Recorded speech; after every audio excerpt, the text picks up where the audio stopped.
আমি আরমান। আমার বয়স ২০। আমার কোনো বন্ধু নেই। নেই কোনো আপন মানুষ। কারণ এই ছোট্ট জীবনে অনেক বড় একটি রোগ নিয়ে ভুগছি আমি। আমি ক্যান্সার আক্রান্ত। যে রোগের কোনো চিকিৎসা এখনো বাংলাদেশে আবিষ্কার হয়নি। আর ওষুধ বা মেডিসিনের উপরে বেঁচে থাকবো এত টাকাও আমার ফ্যামিলির কাছে ছিল না। ডক্টর বলেই দিয়েছিল আমি শুধু ৬-৭ মাসের মেহমান এই পৃথিবীতে। তাই এই অল্প কয়দিন নিজের মতো বাঁচতে ইচ্ছে হলো এই পৃথিবীর বুকে। ভাবছিলাম আমি মরলে আমার পরিবারের কি হবে? কি হবে আমার ভাই, আমার মা, আমার বাবার? আমি ঘরের বড় ছেলে। আমি মারা গেলে আমার ভাইয়ের তো এখনো বয়স হয়নি কাজ করার। কিভাবে চলবে আমার পরিবারটি?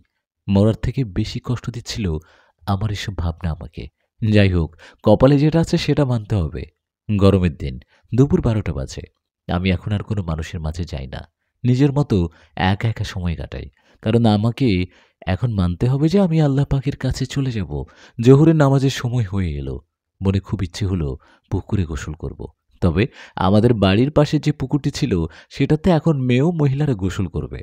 নামাজের সময় চলে যাবে। তাই আমাদের বাড়ি থেকে একটু দূরে আরেকটি পুকুর আছে। সেখানে যাওয়ার সিদ্ধান্ত নিয়ে আমি অনেক পুরনো পুকুর। প্রায় ১ থেকে ১৫০ বছর আগে সে পুকুরে মানুষ গোসল করত। এখন আর কেউ করে না। কারণটি আমি জানি না। তবে ছোটবেলায় দাদুর মুখে শুনেছি সে পুকুরে নাকি একটি আজব প্রাণী বাস করে। আর যে মালিকের জায়গায় পুকুরটি সে নাকি অনেকবার চেষ্টা করেছে সে পুকুরটি ভরাট করার।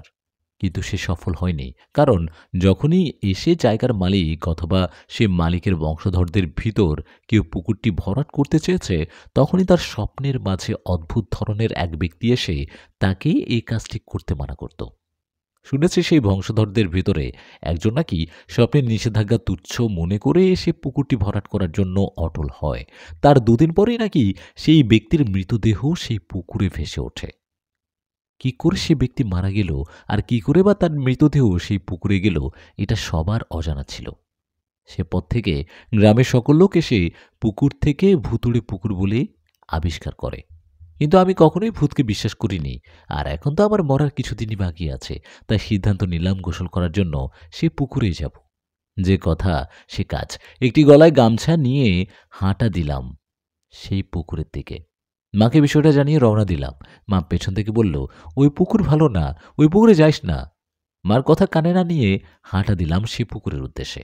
পুকুরটি যে স্থানে ছিল তার আশেপাশে ছিল অসংখ্য বাঁশঝাড় ও আশেপাশে কোনো বাড়িঘর ছিল না। অনেক আগে যখন এই পুকুরে সবাই গোসল করত, সে কারণেই পুকুরে একটি ইটের তৈরি ঘাটলা বানানো ছিল। কিন্তু ঘাটের সিঁড়িগুলোর উপরে শ্যাওড়া পড়ে আছে। সেখানে আমি বসে কিছুক্ষণ শরীরটা পরিষ্কার করে নিয়ে সাবান দিয়ে আর বিসমিল্লাহ নাম বলে সেই পানিতে নেমে পড়ি গোসল করার জন্য। প্রথমে একটি ডুব দেওয়ার পরে আমি যখন পানির উপরে আবার আসি, আমি যা দেখি আমি নিজের চোখকে বিশ্বাস করাতে পারছিলাম না। এটা কি, এখানে তো কেউ গোসল করে না, তাহলে এই মেয়েটা কোথা থেকে এলো? এর আগে তো এই গ্রামে মেয়েটাকে আমি কখনোই দেখিনি। আমার থেকে ৫ থেকে ৬ হাত দূরে একটি মেয়ে গোসল করছে। মেয়েটি অসম্ভব সুন্দর, চুলগুলো সোনালি রঙের। আমি যতটা না ভয় পেয়েছি তার থেকে অনেক বেশি অবাক হই। কারণ এখন দিনের বেলা। যাই হোক, ভূত-প্রেত এখানে আসবে না। তাহলে এই মেয়েটি আসলে কে? এক পর্যায়ে মেয়েটি পিছনে ঘুরে তাকায়। এত মায়াবী চেহারা এর আগে আমি কখনো দেখিনি। মেয়েটি একটি মুচকি হাসি দিয়ে আমাকে বলে, "এর আগে কি কখনো মেয়ে মানুষ দেখেননি?" আমি একটু লজ্জাবোধ করে মাথাটা নিচু করে থাকি। মেয়েটি বলে, "আপনি কেমন মানুষ দেখছেন?" হুম? না, যে একটি মেয়ে মানুষ গোসল করছে, তাহলে কেন পানিতে নামলেন? আমি তাকে বলি, "আমি খুব লজ্জিত, আমাকে মাফ করবেন। তবে আমি যখন এখানে গোসল করার জন্য আসি, আশেপাশে আপনাকে কোথাও আমি দেখিনি।" মেয়েটি বলে, "চোখ কি বাড়িতে রেখে এসেছিলেন নাকি? আমি তাড়াহুড়ো করে পানি থেকে উঠব, তখনই মেয়েটি আমাকে বলে, 'গোসলটা শেষ করেন, নামাজের সময় তো শেষ হয়ে যাবে।' আমি একটু অবাক হয়ে তাকে বলি, "আপনি কি আমাকে চেনেন? আর আপনি কি করে বা জানলেন যে আমার নামাজের সময় শেষ হবে, তাই তাড়াতাড়ি করে পুকুরে গোসল করতে আসছি?" মেয়েটি আমাকে বলে, "আমি আপনাকে ভালো করে চিনি। আর হয়তো আপনি আমাকে চিনেন না, আমি আপনার রোগের সম্পর্কেও জানি।" সে বলে, "এখন যেহেতু আপনি পানিতে নেমে পড়েছেন, আপনি আপনার মতো গোসল করেন, আমি আমার মতো গোসল করি।" আমি ঠিক আছে বলে গোসল করে যখন পানি থেকে উঠে আসি, সেই মেয়েটির উদ্দেশ্যে বলি, "এখানে বেশিক্ষণ থাকবেন না। আর আপনি যুবতী মেয়ে, আপনি কেন এই পুকুরে গোসল করতে আসছেন? হয়তো আপনি পুকুরের সম্পর্কে তেমন কিছু জানেন না। আসলে এই পুকুরটি ভালো না। তাড়াতাড়ি উঠে আসুন।" মেয়েটি হাসতে হাসতে বলে, আমি প্রতিদিন এই পুকুরে গোসল করি, আর এই পুকুর সম্পর্কে আমি যতটুকু জানি ততটুকু আপনার ধারণাও নেই। মেয়েটি আমাকে অবাক করে আরেকটি কথা বলে, আপনি কি ক্যান্সার থেকে মুক্তি চান? আপনি কি এই পৃথিবীর বুকে নতুন করে বাঁচতে চান? আমি মেয়েটিকে বলি, এটা অসম্ভব, কারণ সব ডক্টররাই বলে দিয়েছে আমার হাতে মাত্র 6 থেকে 7 মাস সময় আছে। মেয়েটি আমাকে বলে, আমি এমন একটি গাছের সম্পর্কে জানি যেটা খেলে আপনি খুব দ্রুত সুস্থ হয়ে যাবেন। আমি খুব অবাক হই আর জানতে চাই কি সেই গাছ, আর কোথায় আমি সেই গাছটিকে পাবো। মেয়েটি আমাকে বলে, এখন নামাজে দেরি হয়ে যাচ্ছে, আপনি যান, নামাজ পড়ে নিন, আর কালকে ঠিক কেমন সময় আবার আমি এখানে গোসল করতে আসবো। আপনি চাইলে কাল এখানে এসে সেই গাছটি সম্পর্কে জানতে পারেন। আমি জানতে চাই, আপনি এই গ্রামের কার মেয়ে? সে আমাকে বলে, আমি এই গ্রামের কারো মেয়ে নই। আমি খুব অবাক হয়ে তার দিকে তাকিয়ে থাকি। এটা দেখে সে বলে, অবাক হচ্ছেন? অবাক হবার অনেক কিছু বাকি আছে। কালকে আমি আপনাকে আমার আসল পরিচয় দেব, আর আপনার রোগ থেকে মুক্তি পাওয়ার সেই গাছটির কথাও আপনাকে জানাবো। আজকে শুধু এটুকু জেনে রাখুন, আমি আর 5 জন মানুষের মতো না, কিংবা ধরে নেন আমি কোনো মানুষই না। তবে এটা ধরে নিতে পারেন, আমি আপনার কোনো ক্ষতি করব না। এখন আপনি চাইলে কালকে আসতে পারেন, কিংবা এখানে আর কোনো দিনও না আসতে পারেন। এটা একান্তই আপনার বিষয়। এই কথা বলেই সেই মেয়েটি পানিতে একটি ডুব দেয়।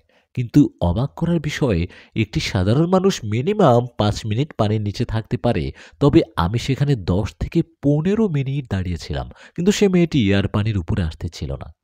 আমি কিছুটা ভয় পেয়ে সেখান থেকে বাসায় চলে আসি, আর নামাজ পড়ে খাটের উপরে বসে বসে ভাবতে থাকি, কে ছিল সে মেয়েটি, আর সে মেয়েটির যদি আমার ক্ষতি করার কোনো ইচ্ছে থাকতো তাহলে তখনই আমাকে মেরে ফেলতো। কিন্তু সে আরও আমার বাঁচার উপায় আমাকে বলল, আসলে কি এমন কোনো ধরনের গাছ আছে যেটার মাধ্যমে আমি এই ভয়ঙ্কর রোগ থেকে মুক্তি পাব? তাহলে কি সেই পুকুরে আমার আবারও যাওয়া উচিত? রাত শেষ হয়ে রাত শেষ হয়ে যখন দিন দেখতে দেখতে ঠিক দুপুর হয়ে গেল। রাত শেষ হয়ে যাওয়ার পরে, এই দুপুর হওয়ার পরে আমি আবার ঠিক গতকালকের মতো গলায় গামছাটা নিয়ে হাঁটা দিলাম সেই পুকুরের দিকে। যা হবে দেখা যাবে। জীবন আর আছে কয়টা দিন?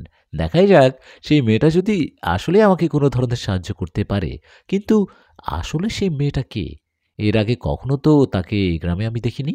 তবে আর যাই হোক, মেয়েটির মুখে একটি মায়া আছে, যেটা সহজেই কাউকে তার দিকে আকৃষ্ট করতে পারে। আর তাছাড়া সে যদি আমার কোনো ক্ষতি করতে চাইতো, তখনই করে ফেলতো। যাই হোক, সে মানুষ কিংবা অন্য কিছু। আসলে আমি মেয়েটির চোখের মায়ায় পড়ে গেছি। আর তার মিষ্টি হাসি বলে দেয় যে সে একটি ভালো মানুষ। আসলে কি সে মানুষ? নাকি এসব ভাবতে, ভাবতে একটা সময় পুকুরের সামনে চলে আসি আমি। কিন্তু এই পুকুরে তো কেউ নেই। কিন্তু সে তো আমাকে কথা দিয়েছিল সেখানে থাকবে। কিন্তু আজকে থাকার কথা তার কেন নেই? তাহলে কি সে আসবে না? যাই হোক, আমি গোসল করে তাহলে বাসায় চলে যাই। যে কথা সেই কাজ। আমি পানিতে নেমে পড়লাম। যখন আমি পানিতে নামলাম, কেউ একটা আমার পায়ে জোরে একটা চিমটি কাটল। আমি ভয় পেয়ে পানি থেকে উঠতেই যাব, তখনই পিছন থেকে হাসির শব্দ পেলাম। পিছনে ঘুরে দেখি, এ কি?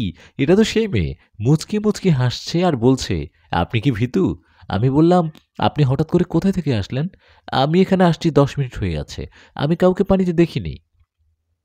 সে মেয়েটি আমাকে বলে, মাত্র 10 মিনিট? আমি চাইলে দিনের পর দিন পানির নিচে থাকতে পারি। আমি খুব অবাক হয়ে তার দিকে তাকিয়ে আছি। এ কিভাবে সম্ভব? এ কি বলছে এই মেয়েটি? আমি তাকে বলি, এটাও কি সম্ভব? নাকি একটি মানুষ এতক্ষণ কিভাবে পানির নিচে থাকতে পারে? মেয়েটি বলে, কে বলেছে আমি মানুষ? আমি বললাম, তাহলে কি আপনি ভূত কিংবা জিন? মেয়েটি হাসতে হাসতে বলল, আপনি আসলে একটা বোকার ডিম। এই দিনের বেলায় কোনো জিনপরি আপনাকে দেখা দিবে শুনি? আমি বললাম, তাহলে আপনি কে? সে বলল, একদিনে সবকিছু জেনে যাবেন। মেয়েটি আমাকে বলল, এই ধরেন। আমি দেখলাম মেয়েটির হাতে একটি ছোট ফুল গাছের মতো কিছু একটা।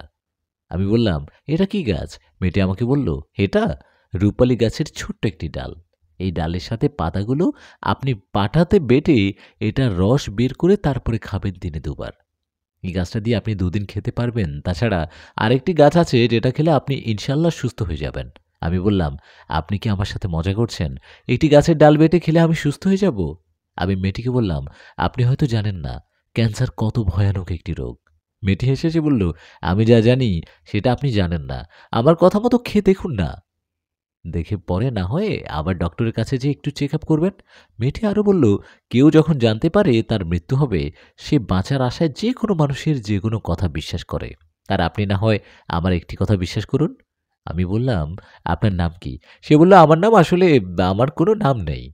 আপনাদের মতো আমাদের কেউ নাম ধরে ডাকে না। তবে আপনি চাইলে আপনার পছন্দ মতো আমাকে একটি নাম দিতে পারেন।" আমি মেয়েটাকে বললাম, "আপনার চেহারায় একটি অদ্ভুত ধরনের মায়া আছে। চোখে অদ্ভুত ধরনের মায়াবতী চাহনি। তাই আমি আপনাকে মায়ামণি বলে ডাকতে চাই। যদি আপনার কোনো আপত্তি না থাকে।" সে বলল, "খুব সুন্দর নাম। আমার খুব পছন্দ হয়েছে। আপনি আমাকে এ নামে ডাকতে পারেন।" আমি বললাম, "আমি আপনাকে দেখতে চাই। একটু উপরে আসবেন?" সে বলল, "আমি পানি থেকে উপরে আসতে পারব না। আপনার যদি সাহস থাকে তাহলে পানিতে নেমে দেখেন আমায় ভিতর ডিপ।" এটা বলে মেয়েটি হাসতে শুরু করল। তার হাসিটা যে কি সুন্দর ছিল!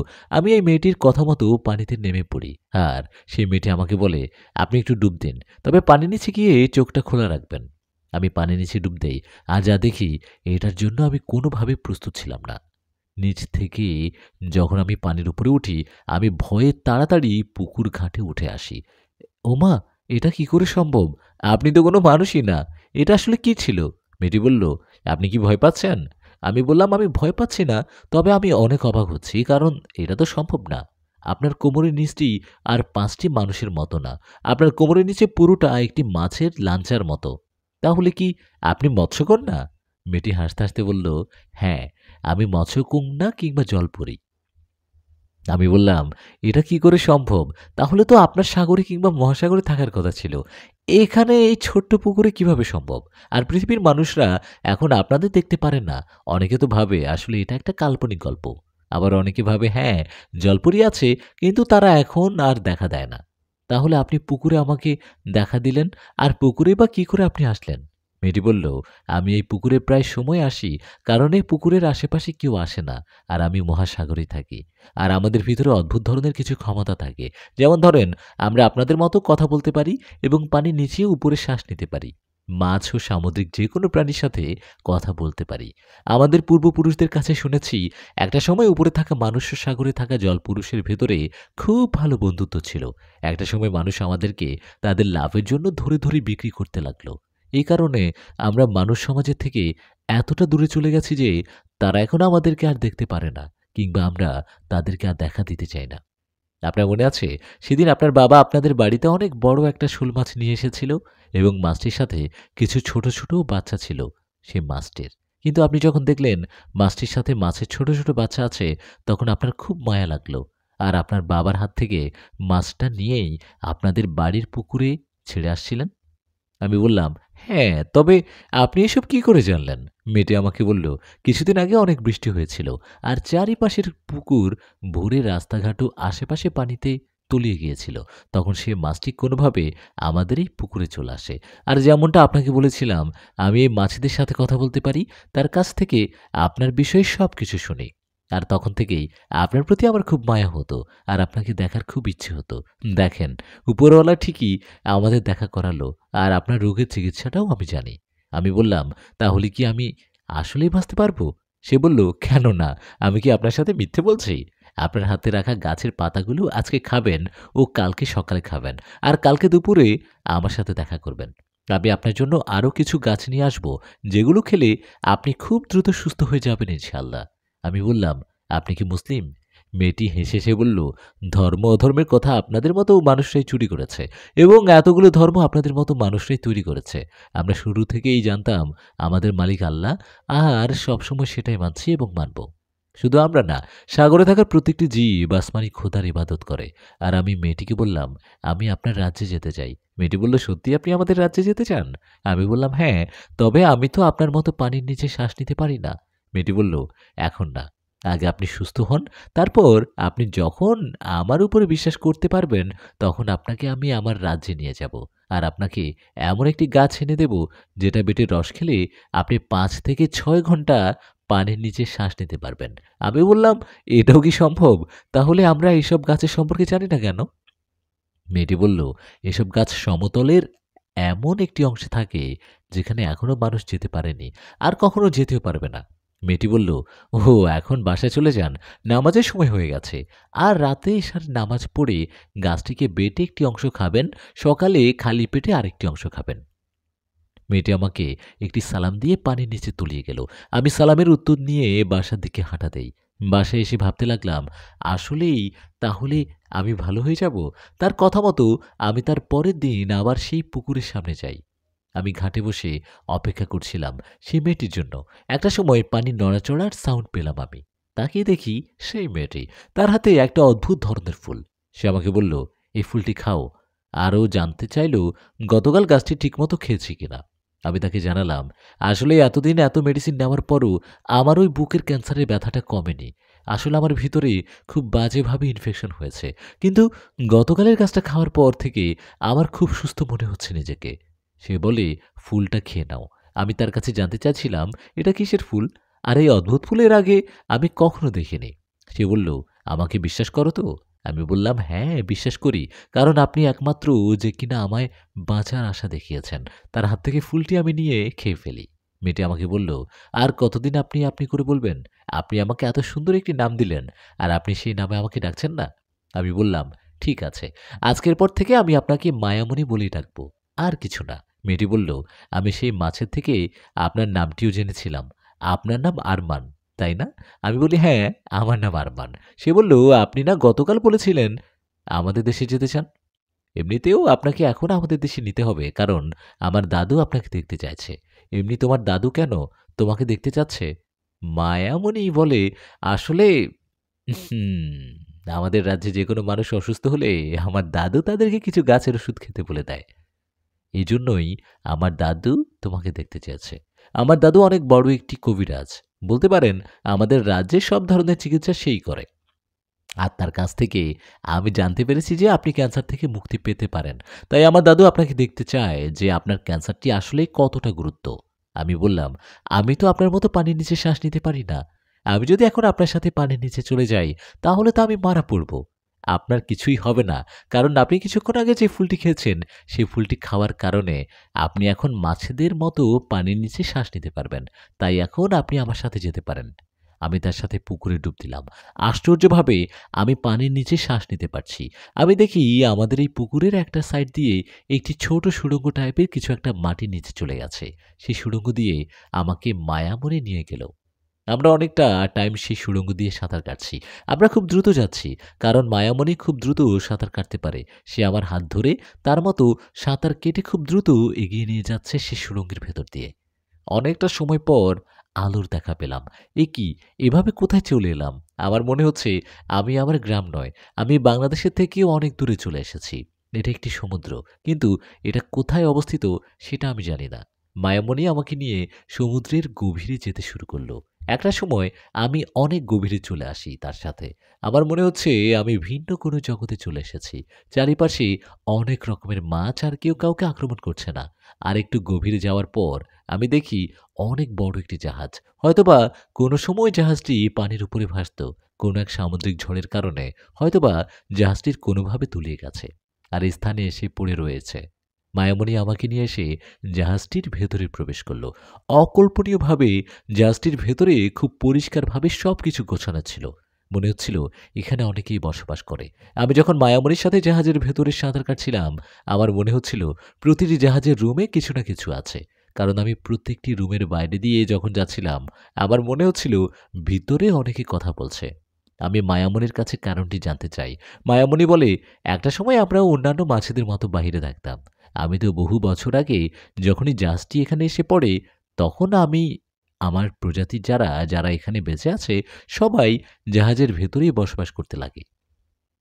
এবং এই জাহাজের ভেতরে থাকা যে কয়টা রুম ছিল, প্রতিটি রুমে আমাদের কেউ না কেউ তার পরিবার নিয়ে থাকে। একটা সময় মায়ামণি আমাকে একটি রুমের সামনে নিয়ে এসে দাঁড়ায়। আর বাইরে থেকে মায়ামণি যখন বলে আমরা চলে এসেছি, দরজাটি ভেতর থেকে কেউ একজন খুলে দেয়। আমি রুমে প্রবেশ করি আর দেখি স্বাভাবিকের মতোই রুমে পানি ছিল, কিন্তু তারপরও রুমটি খুব সুন্দরভাবে সাজানো। এবং সেই রুমে একজন মাঝবয়সী পুরুষ ও একজন মহিলা আর একজন বৃদ্ধ পুরুষ ছিল। তারা আমাকে উদ্দেশ্য করে সালাম দিল। আমি তাদের সালামের উত্তর নিয়ে তাদেরকে একটি সালাম দেই। আমি বুঝতে পারলাম এদের ভেতর মাঝবয়সী পুরুষটি ও মাঝবয়সী মহিলাটি মায়ামণির বাবা-মা, আর সেই বৃদ্ধ পুরুষটি তার দাদু। মায়ামণির দাদুর আদেশে তার বাবা-মা এসে রুম থেকে বাইরে চলে গেল, আর আমাকে তার দাদু তার কাছে এসে বসতে বলল। সে আমার বুকে মাথা রেখে কিছু একটা বোঝার চেষ্টা করলো। সে আমাকে একটি গাছের শিকড় খেতে বলল। আমি তার কথা মতো একটি গাছের শিকড় খাই। সে তারপরে আমার চোখের দিকে যখন তাকিয়েছিল, তারপর সে বলল, হ্যাঁ, বুঝতে পেরেছি। আসলে তোমার ক্যান্সারটি দিনে দিনে খুব বাজেভাবে ছড়িয়ে পড়ছে। তবে আমি তোমাকে সুস্থ করতে পারবো ইনশাল্লাহ। সে আমাকে কিছু গাছ দিল আর বলল ওই গাছগুলো ১ মাস নিয়ম অনুযায়ী খেতে, আর ১ মাস পরে তার সাথে আবার দেখা করতে। আমি তার থেকে বিদায় নিয়ে মায়ামণিকে নিয়ে বাহিরে চলে আসি। কিন্তু বাইরে এসে আমি খুব ভয় পেয়ে যাই।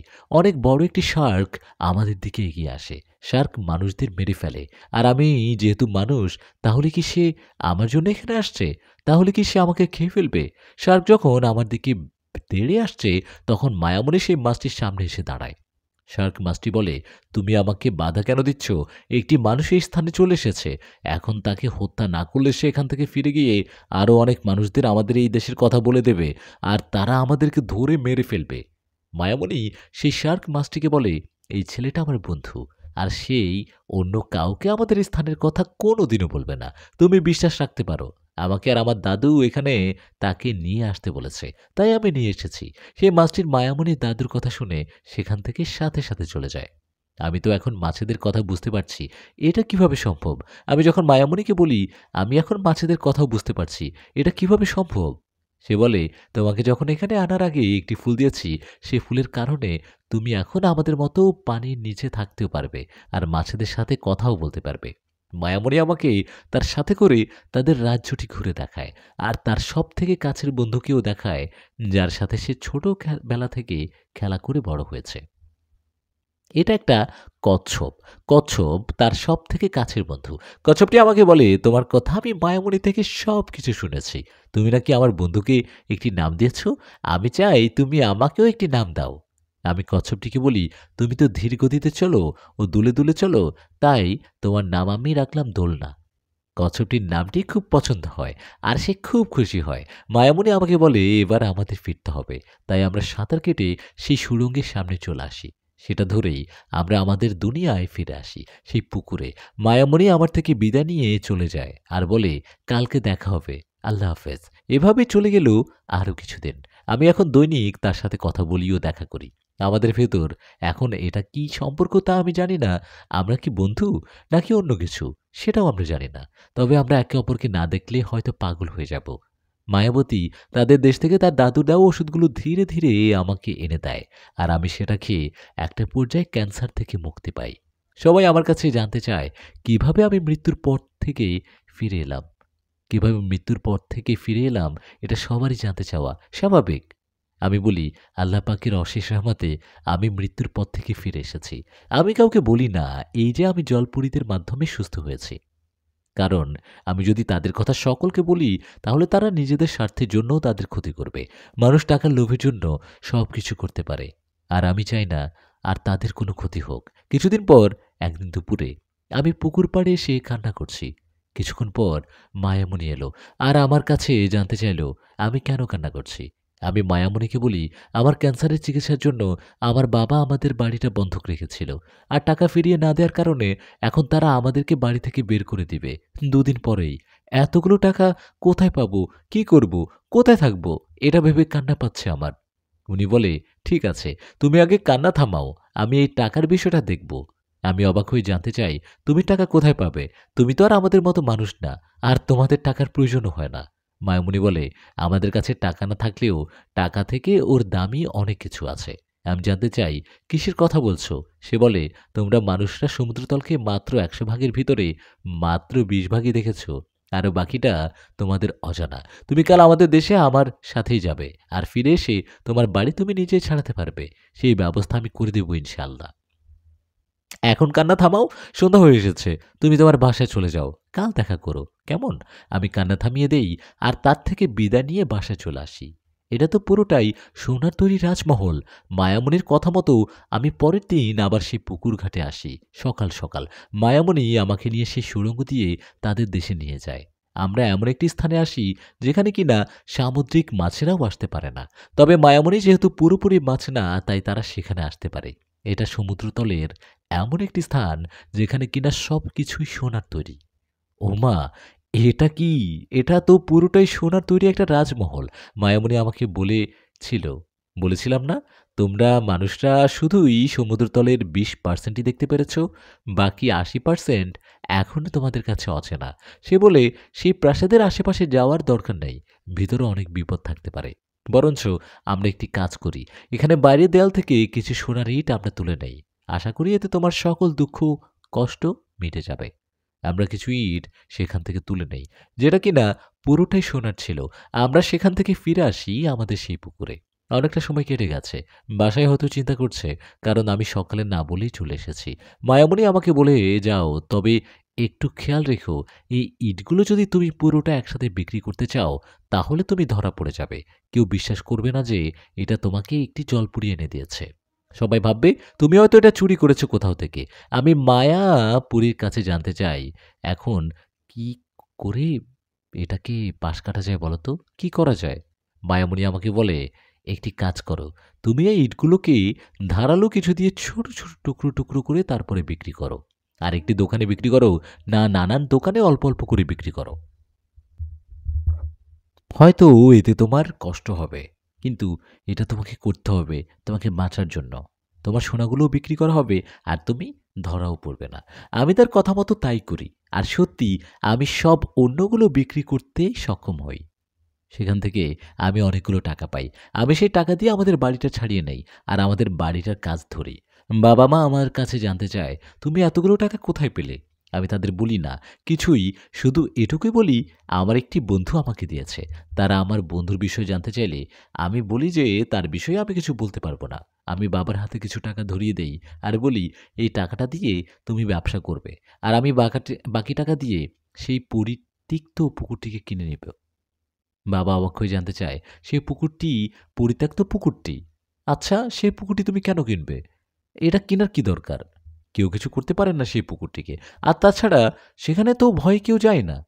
আমি বাবাকে বলি, "এটা তোমার জানতে হবে না। তোমাকে যতটুকু বলেছি দয়া করে ততটুকুই করো।" একটা সময় বাবা সেই পুকুরটিকে কিনে নেয়। সেই পুকুরটি কেনার উদ্দেশ্য ছিল যাতে আমারও মায়ামণির সামনে কেউ বাধা হয়ে না দাঁড়ায়।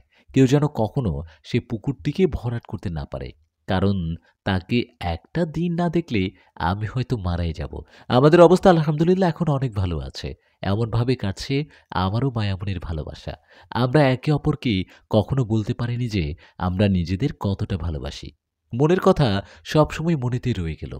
তেমনি একদিন মায়ামণি আমাকে একটি ফুল গাছের চারা দিল। আমি তার কাছে জানতে চাইলাম, "এটা কিসের গাছ?" সে বলল, "এটা সেই ফুল গাছ যে ফুলটি খেয়ে তুমি আমাদের মতো পানির নিচে শ্বাস নিতে পারো, মাছের সাথে কথা বলতে পারো। কখনো যদি দেখো যে আমি অনেকদিন তোমার সাথে দেখা করতে আসছি না, বা আমার কোনো বিপদ হয়েছে, তখনই তুমি এই গাছের ফুলটি খেয়ে আমার সাথে দেখা করতে আসবে।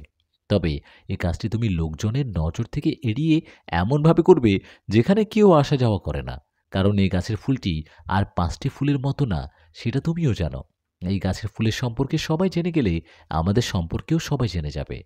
আমি মায়ামণিকে কথা দেই আর বলি, "ঠিক আছে, গাছটা আমি এমন একটি স্থানে রাখবো যেখানে কেউ আসা যাওয়া করবে না।" সেদিনকার মতো মায়ামণি আমার থেকে বিদায় নিয়ে চলে যায়। আর আমি আমার বাসার পিছনের একটি বাগানের অনেকগুলো গাছের আড়ালে এই গাছটি বুনে দেই। এখন প্রতিদিনই আমিও মায়ামণি দেখা করি। এভাবেই অনেক দিন কেটে গেল। হঠাৎ করে একদিন ঘাটপাড়ে সারাদিন বসেছিলাম, তবে মায়ামণি আজ আসলো না। আমি ভাবলাম হয়তো তার ছোটখাটো কোনো সমস্যার কারণে সে আসতে পারেনি আজ। তবে পরের দিনও মায়ামণি আসলো না সেই ঘাটে। এভাবে অনেকদিন কেটে গেল। আমি পুকুর পাড়ে প্রতিদিন আসতাম, তবে মায়ামণি আসছে না। আমি সিদ্ধান্ত নিলাম আমি তাদের দেশে যাব। তাই আমি আমার বাগানে এসে গাছটির কাছে যাই। গাছটি অনেকটা বড় হয়েছে, তবে এখনো এই গাছে ফুল আসে না। কি করব বুঝতে পারছি না। আমি খুব চিন্তায় পড়ে যাই। আমি পাগলের মতো করতে শুরু করি। আর একটা পর্যায়ে আমি আল্লাহর পাকের কাছে সাহায্য চাই। আমি জায়নামাজে বসে কান্না করি আর বলি, "হে খোদা, আপনি ওই গাছে ফুলের ব্যবস্থা করে দিন।" এভাবে আরো কিছুদিন চলে যায়। আমরা এখন একে অপরকে দেখতে পাচ্ছি না। কি হয়েছে মায়ামণির? সে কেন আসছে না? অবশেষে আল্লাহ পাক আমার ফরিয়াদ শুনে এত কান্নার পরে আল্লাহ পাক আমার দোয়াটি কবুল করে। এশার নামাজ পড়ে বাইরে এসে বসে আছি। আর আল্লাহ পাকের দিকে তাকিয়ে বলছি, "আল্লাহ পাক, সেই গাছটিতে ফুল ফুটিয়ে দেন না।" কি যেন আমার মনে হলো হয়তোবা গাছের ফুল ফুটেছে। এত রাতে আমি দৌড়ে গেলাম সেই বাগানের দিকে। আসলেই তো এই গাছটিতে এখন একটি ফুল ফুটেছে। আমি আল্লাহ পাকের কাছে হাজার হাজার শুকরিয়া আদায় করে ভাবলাম কাল সকাল সকাল রওনা দেব। কি হয়েছে মায়া? মনির আমার জানতে হবে কেন সে একটি মাস আমার সাথে দেখা করতে আসেনি। পরের দিন ফজরের নামাজ পড়ে আমি ফুলটি হাতে নিয়ে সেই পরিত্যক্ত পুকুর পাড়ে চলে আসলাম, আর ফুলটি বিসমিল্লাহ বলে খেয়ে পানিতে ডুব দিলাম। পানির নিচে সেই সুড়ঙ্গ ধরে আমি সাঁতার কাটছি। একটা পর্যায়ে আমি সমুদ্রে চলে আসি সেই স্থানে, কিন্তু আমি এখন আগাতে পারছি না।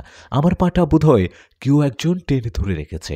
পেছনে ঘুরে দেখি একটু অক্টোপাস যে কিনা তার শিকার করার জন্য আমাকে আটকেছে।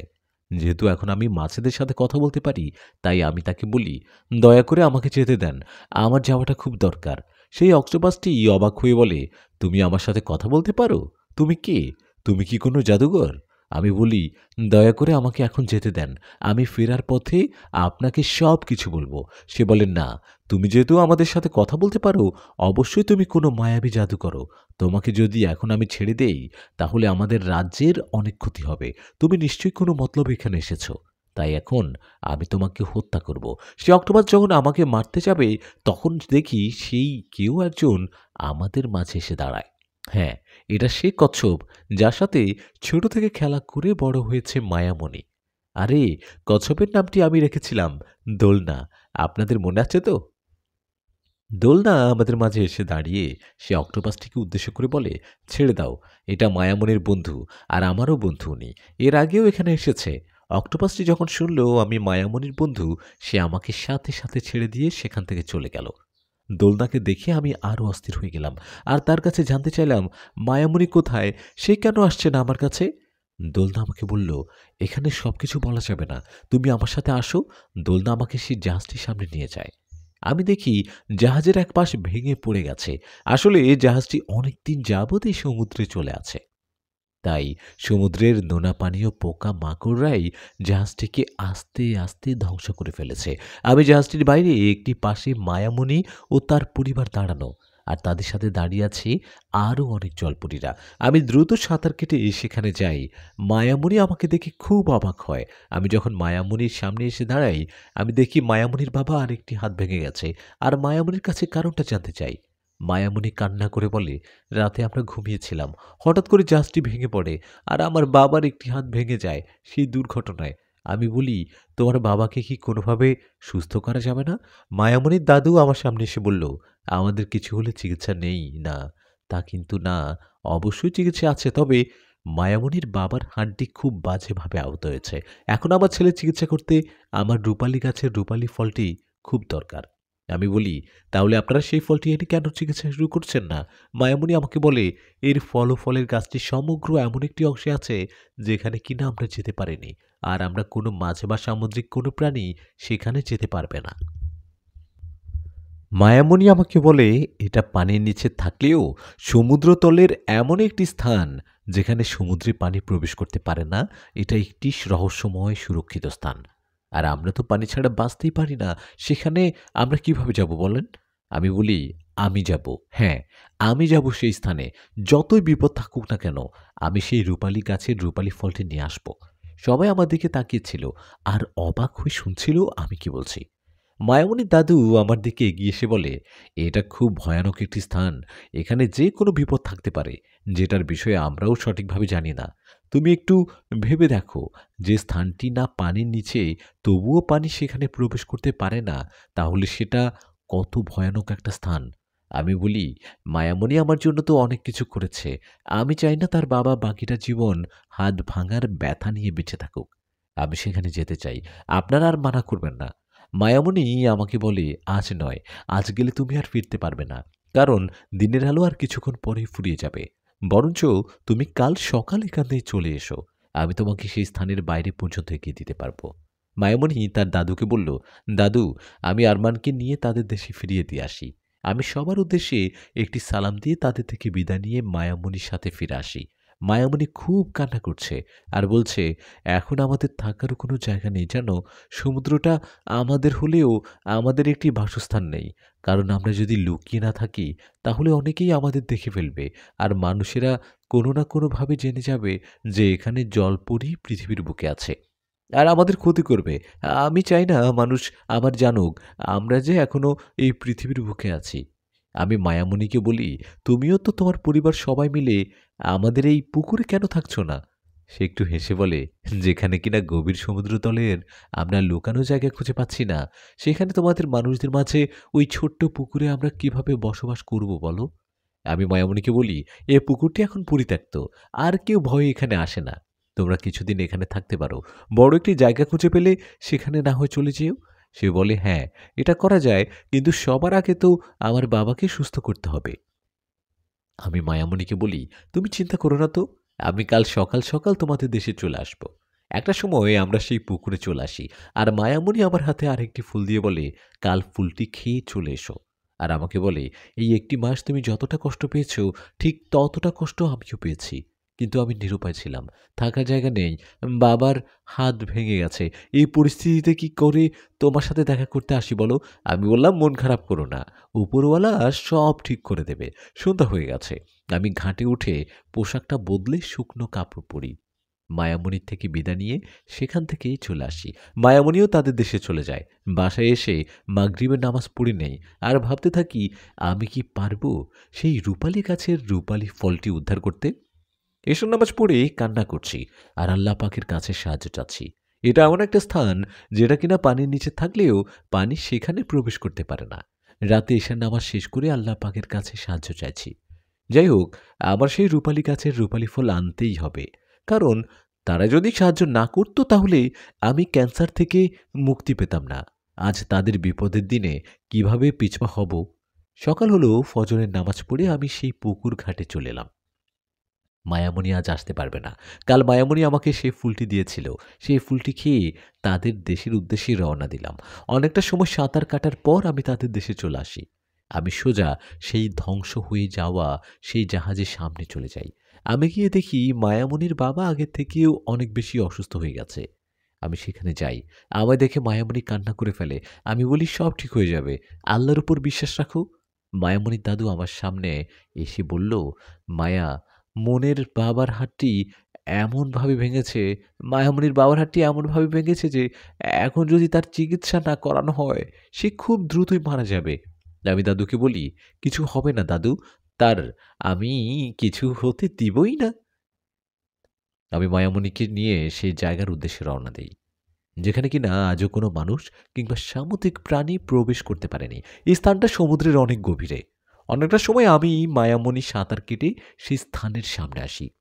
এরকম স্থান যে আজও পৃথিবীর বুকে আছে, সেটা না দেখলে কেউই বিশ্বাস করবে না। সেই স্থানটা দেখতে এমন ছিল, গভীর সমুদ্রতলে একটা ভাসমান দ্বীপ। চারিপাশে পানিগুলো যেন কেটে কেটে যাচ্ছে, সেখানে কোনো পানি প্রবেশ করছে না।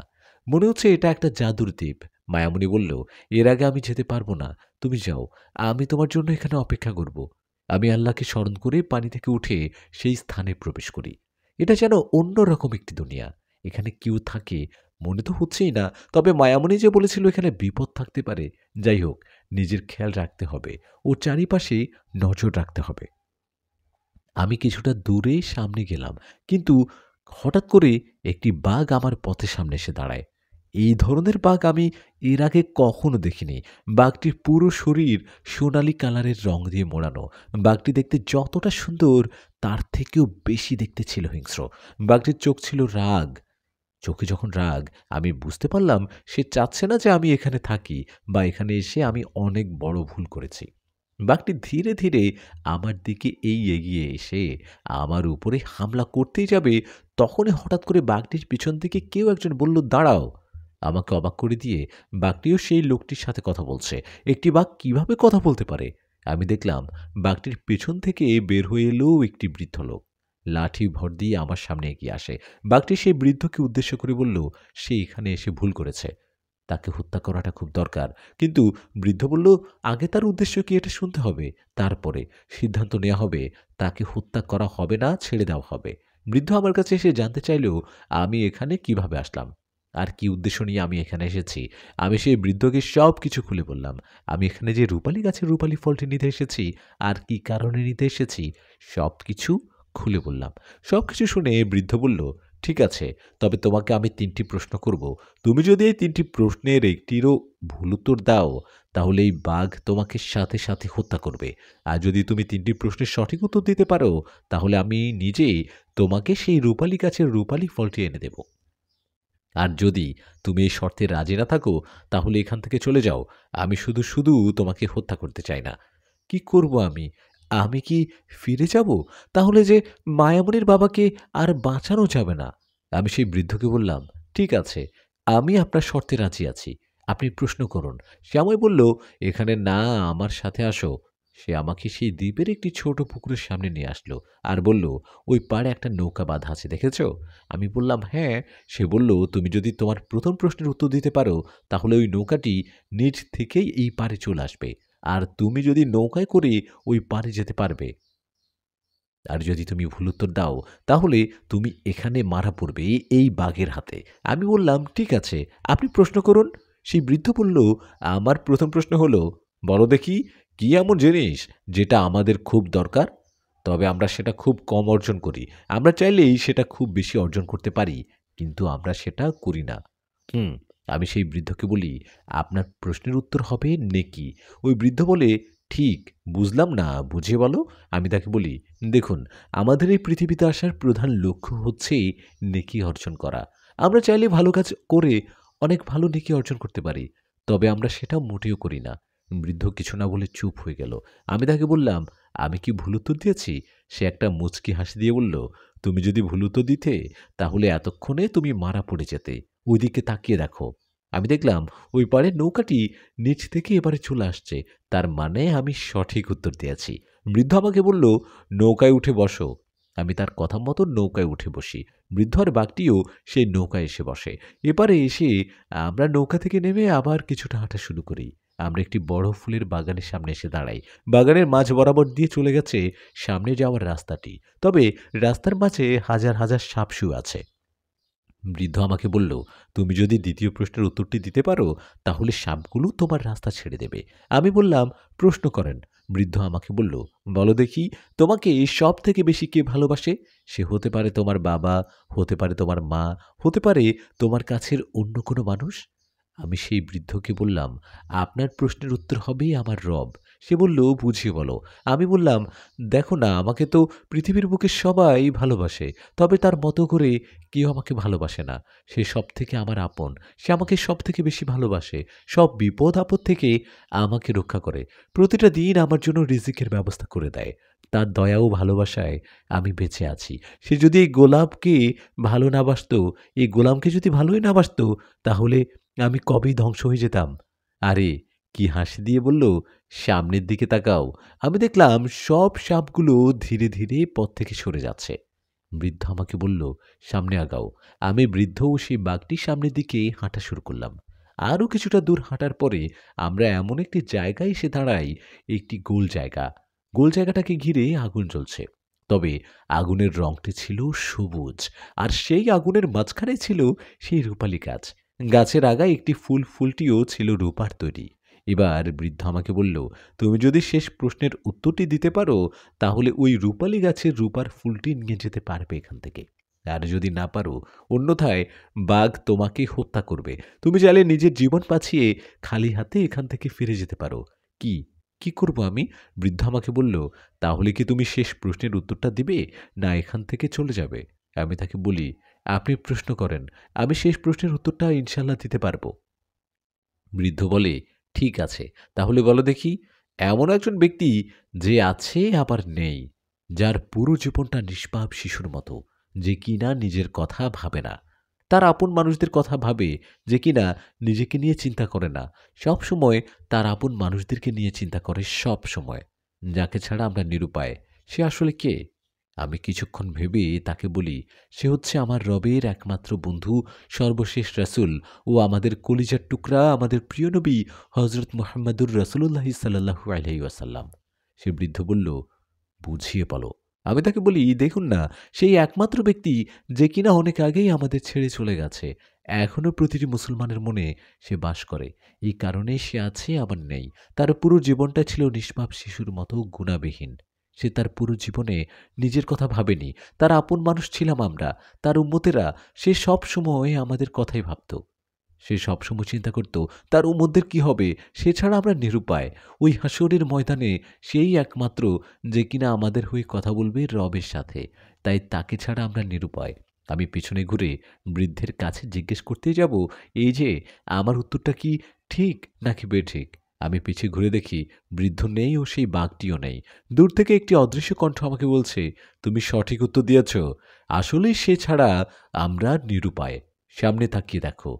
আমি সামনেই আমি সামনেই তাকিয়ে দেখি সেই চারিপাশের আগুনটি নিভে গেছে। সেই কণ্ঠ আমাকে বলছে, ভয় পেও না, তুমি গিয়ে সেই ফুলটিকে নিয়ে আসো। আর যে পথে এসেছ সে পথেই ফিরে যাও। তোমার কোনো বিপদ হবে না। আসলে তুমি একজন ইমানদার ব্যক্তি, তাই তুমি বেঁচে ফিরে যাচ্ছ এই দ্বীপ থেকে। আমি সেই রূপালী গাছের রূপালী ফুলটি গাছ থেকে ছিঁড়ে ফেলি, আর সেই রূপালী গাছে আগুন লেগে সে গাছটি নষ্ট হয়ে যায়। আমি যে পথে এসেছিলাম সে পথেই ফিরে আসি। তবে এবার আসার সময় কোনো সাপ আমি সে পথে দেখিনি। আর সেই ঘাটেও নৌকাটি বাধা তো ছিল, তবে এটা এখন নিচ থেকে আসছে না। আমাকে নৌকাটি চালিয়ে ওই পাড়ে যেতে হলো। আমি সেই দ্বীপ থেকে বাইরে চলে আসি। আর আমি দেখি দূরে মায়ামণি কান্না করছে। সে ভেবেছে হয়তো আমার কোনো বিপদ হয়েছে। আমাকে দেখে সে আমার কাছে এসে আমাকে জড়িয়ে ধরে বলে, তুমি ঠিক আছো তো? আমি বলি, হ্যাঁ, আমি ঠিক আছি। আর এই দেখো, রূপালী গাছের সেই রূপালী ফুল। আমিও মায়ামণি দেখি সেই দ্বীপটি আস্তে আস্তে অদৃশ্য হয়ে গেল। মায়ামণি আমাকে বলল, এই দ্বীপটিকে আগামী ৫০০ বছরে আর কেউ চোখে দেখতে পাবে না। আমি মায়ামণিকে বলি, কি কি হয়েছিল? আর সেই বৃদ্ধ বাঘের কথাও বলি তাকে। সব শুনে মায়ামণি আমাকে বলে, প্রতি ৫০০ বছরে এই দ্বীপটি ভেসে ওঠে। আর আমরা কেউ জানি না সেখানে কি আছে বা কেউ থাকে কিনা। আমাদের পূর্বপুরুষরা বলে গেছে সেই দ্বীপে রূপালী একটি গাছ পাওয়া যায়, যে গাছের ফুল দিয়ে সব ধরনের চিকিৎসা করানো সম্ভব। আমিও মায়ামণি তার বাসার সামনে চলে আসি। আর সেই জাহাজটির সামনে যাই, আর তার দাদুর হাতে ফুলটি তুলে দেই। তার দাদু আমাকে বলে, তুমি একজন ইমানদার ব্যক্তি, তাই তুমি বেঁচে ফিরতে পেরেছ। সে আমার হাত থেকে ফুলটি নিয়ে মায়ামণির বাবার হাতে বেঁধে দেয়। আর অবাক করার মতো সাথে সাথে মায়ামণির বাবার হাতটি ঠিক হয়ে যায়। তারা এখন সবাই খুব খুশি। মায়ামণির বাবা আমার কাছে অনেক ধন্যবাদ প্রকাশ করে। আমি বলি, আপনারাও তো আমার জীবন বাঁচিয়েছেন। আল্লাহ পাক যা করে ভালোর জন্যই করে। আর কিছুক্ষণ পরেই রাত হয়ে যাবে। তাই মায়ামণি বলল, চলো এবার তোমাকে তোমাদের দেশে ফিরিয়ে দিয়ে আসতে হবে। আমি সবার কাছ থেকে বিদায় নিয়ে সেখান থেকে আমাদের দেশের উদ্দেশ্যে মায়ামণির সাথে রওনা দেই। একটা সময় সেই পুকুরে আমি চলে আসি। আমি মায়ামণিকে বলি, এখন থেকে প্রতিদিন দেখা করতে আসবে তো? সে বলে, হ্যাঁ, হ্যাঁ, হ্যাঁ, হ্যাঁ, আসবো, আসবো, আসবো। তুমি ছাড়া কোথায় যাব বলো? আরও বলে, তোমাকে না দেখে আমি কিভাবে থাকবো আমার জান পাখি? আমরা একে অপরকে বিদায় দিয়ে যে যার মতো বাসার দিকে চলে আসি। অনেক রাত হয়ে গেছে। বাবা মা জানতে চাইলেও এত রাত পর্যন্ত আমি কোথায় ছিলাম। সেই সকাল থেকে আমাকে খুঁজছে তারা। আমি তাদের বলি, কোথাও না মা, আমি একটা কাজে গিয়েছিলাম। বাবা একটু রাগ করে বলল, কোথাও যাবে বলো, গেলে তো হতো। যদি যেখানে যাও না কেন, প্রয়োজন তো পড়তে পারে। তুমি যেখানে যাও আমাদেরকে বলে যেও। আমি বলি, তখন তোমরা ঘুমিয়েছিলে, তাই তোমাদেরকে বিরক্ত করিনি বাবা। এই বলে আমি আমার রুমে চলে যাই। কিন্তু আমার মা আমার প্রতি একটু সন্দেহ করে, সেভাবে হয়তো আমি মিথ্যে কথা বলছি। কিন্তু তার ভাবনাটা তো আসলেও সঠিক। তাই সে সিদ্ধান্ত নেয় কাল সে আমাকে ফলো করবে। পরের দিন আমি যখন সেই পুকুর ঘাটের উদ্দেশ্যে রওনা দেই, আমার মা আমার পেছনে পেছনে আসতে থাকে। সে দেখতে চাচ্ছিল আমি কোথায় যাই। একটা পর্যায়ে আমার মা দূর থেকে দেখতে পায় আমি খাটে বসে একটি মেয়ের সাথে কথা বলছি। আমার মা অনেক অবাক হয়। এত সুন্দর মেয়ে এর আগে আমার মা কখনো দেখেনি। আসলে মায়ামণিকে যে দেখবে সে মুগ্ধ হতে বাধ্য হবে। এত সুন্দর ছিল সে। মা তো দেখে ফেলল। কিভাবে? কিভাবে এখন? সেদিন মায়ামণির সাথে কথা শেষ করে আমি বাড়ি ফিরে আসি। মায়ামণি আজ খুব খুশি ছিল। কারণ তার বাবা এখন পুরোপুরি সুস্থ। আর তার খুশিতে আমিও খুশি। আমি বাড়ি ফিরে এসে মাগরিবের নামাজ পড়ে একটু ঘরে বসেছিলাম। বাবা মা আমার ঘরে এসে বলল, আমরা জানি তুমি একটি মেয়েকে ভালোবাসো। বাবা বলে, তোমার মা মেয়েটাকে দেখেছে। সে মেয়েটা নাকি অপরূপ সুন্দরী। কোন বাড়ির মেয়ে সে? আমাদের বাড়িতে একদিন নিয়ে আসো। তুমি যদি বলো তাহলে আমরা তার বাবা মায়ের সাথে কথা বলবো তোমাদের বিয়ের বিষয়ে। আমি এখন তাদের বলি, না, আমি বলি না যে আসলে মায়ামণিটা কে। তাদের বলি, ঠিক আছে বাবা, কিছুদিন পর নিয়ে আসবো বাড়িতে। আর সে এই গ্রামের মেয়ে না, সে বাড়ির অন্য দূরে, একটু পাশের বাড়ির অন্য গ্রামের মেয়ে। তার নাম মায়ামণি। বাবা মা বলে, ঠিক আছে, তুমি যেটা ভালো মনে করো, তবে আশেপাশে জানাজানি হলে তোমাদের খুবই বদনাম হবে। আমি কখনো মিথ্যা কথা বলতাম না, কিন্তু আজ বাধ্য হয়েই বাবা মায়ের কাছে মিথ্যে বলেছি। আমি জানি অল্প কিছুদিনের ভিতরেই তারা জেনে যাবে সত্যি কথাটা। কি করব আমি? আমাদের তো মিলন হওয়া সম্ভব না। আমি মায়ামণির সাথে পরের দিন দেখা করতে যাই। তাকে সব খুলে বলি যে আমাদের সম্পর্কের বিষয়ে বাবা মা জেনে গেছে। মায়ামণি বলে, এটা একদিন হবে সেটা আমি জানতাম, তবে আমি চাই না আমাদের সম্পর্কটা মিথ্যে কথার উপরে নির্ভরশীল থাক। তুমি আজ বাসায় গিয়ে তোমার বাবা মাকে বলে দেবে আসলে আমি যে পুরোপুরি একটি মানুষ না। তারপর তারা যা সিদ্ধান্ত নেবে সেটাই হবে। আমি বলি, ঠিক আছে, আমি তোমার কথার দাম রাখবো। তবে তোমাকে না দেখে আমি বাঁচতে পারবো না। মায়ামণি বলে, আমাদের কপালে যেটা আছে সেটাই হবে।